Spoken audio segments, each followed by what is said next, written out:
கடம்பூரில் உள்ள மாவட்ட கல்வி அலுவலகத்தை இடைநிலை ஆசிரியர்கள் முற்றுகையிட்டு போராட்டத்தில் ஈடுபட்டு வரக்கூடிய சூழலில் அங்கு அவர்களை போலீசார் குண்டுக்கட்டாக கைது செய்து வருகிறார்கள். அது தொடர்பான காட்சிகளை பார்த்து வருகிறோம்.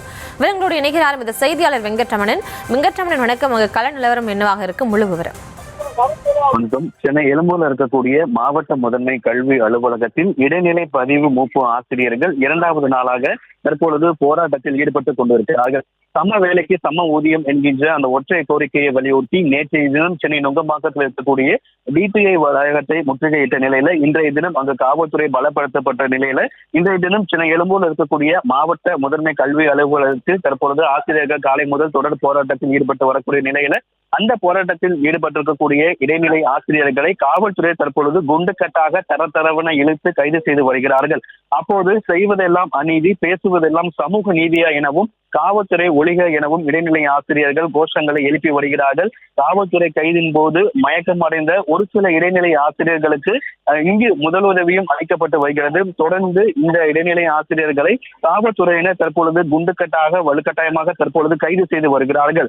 அது மட்டும் இல்லாமல் இந்த இடைநிலை ஆசிரியர்களோடு பல்வேறு மாவட்டங்களிலிருந்து அந்த ஆசிரியர்களுடைய பிள்ளைகளும் அந்த குழந்தைகளும் வந்திருக்கிறார்கள். இந்த ஆசிரியர்களை கைது செய்யும் பொழுது அந்த குழந்தைகளும் செய்வதறியாமல் தவிர்த்து வருகிறார்கள். மேலும் இடைநிலை ஆசிரியர்களை கைது செய்யும் போது காவலர்கள் தங்களை தகாத வார்த்தைகள் பேசுவதாகவும் ஆசிரியர்கள் ஒரு குற்றச்சாட்டை முன்வைத்திருக்கிறார்கள். தொடர்ந்து இந்த பகுதி முழுவதுமே தற்பொழுது காவலர்கள் அதிக அளவு குவிக்கப்பட்டிருக்கிறார்கள். காவலர்களுடைய அந்த வாகனம் குறைவாக இருப்பதன் காரணமாக தற்பொழுது ஒரு சில நபர்கள் கைது செய்து அவர்களை தனியார் திருமண மண்டபத்தில் அடைத்து வைத்ததற்கு பிறகாகத்தான் அந்த காவல்துறை பேருந்துகள் திருப்பி வந்து இவர்களை கைது செய்து வருகிறது. இந்த நிலையில தற்பொழுது ஒரு பக்கம் கைது நடவடிக்கை தொடர்ந்து நடைபெற்றுக் கொண்டிருந்தாலும் மற்றபுறம் காவல்துறை கைது செய்யும் பொழுது நாங்கள் கைதுக்கு ஒத்துழைக்க மாட்டோம் என கூறி தொடர்ந்து ஒரு கைகளை இணைத்தவாறு இடைநிலை ஆசிரியர்கள் அவர்களுக்கு காவல்துறைக்கு தற்பொழுது கைதுக்கு மறுத்து தொடர்ந்து போராட்டத்தில் ஈடுபட்டு வருகிறார்கள். இந்த போராட்டத்தில் ஈடுபட்டு மயக்கமடையக்கூடிய நபர்களுக்கும் ஆங்காங்கே முதலுதவி சிகிச்சை அளிக்கப்பட்டு அவர்களையும் காவல்துறையினர் தற்பொழுது தொடர்ந்து கைது செய்து வருகிறார்கள். இந்த கைது செய்யக்கூடிய இடைநிலை ஆசிரியர்களை தற்பொழுது தனியார் திருமண மண்டபத்திலோ அருகே இருக்கக்கூடிய சமுதாய நலக்கூடத்தில் அடைத்து வைத்திருக்கிறார்கள். ஏற்கனவே தூய்மை பணியாளர்களை கைது செய்து ஆங்காங்கே அடைத்து வைத்திருக்கக்கூடிய நிலையில தற்பொழுது மாற்று ஏற்பாடாக தனியார் திருமண மண்டபத்தில் இடைநிலை ஆசிரியர்கள் தங்க வைக்கப்பட்டிருக்கிறார்கள். ஆசிரியர்களை காவல்துறை கைது செய்த போது தகாத வார்த்தைகள் பேசியதாகவும் இடைநிலை ஆசிரியர்கள் ஒரு குற்றச்சாட்டை முன்வைத்திருக்கக்கூடிய நிலையில சம வேலைக்கு சம ஊதியம் வழங்கக்கூடிய இடைநிலை பதிவு மூப்பு ஆசிரியர்கள் இரண்டாவது நாளாக தற்பொழுது தொடர் போராட்டத்தில் ஈடுபட்டு வருகிறார்கள். அவர்களை காவல்துறை தற்பொழுது ஒன்றுக்கட்டாக கைது செய்து வருகிறார்கள்.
விவரங்களுக்கு நன்றி வெங்கட்ரமணன்.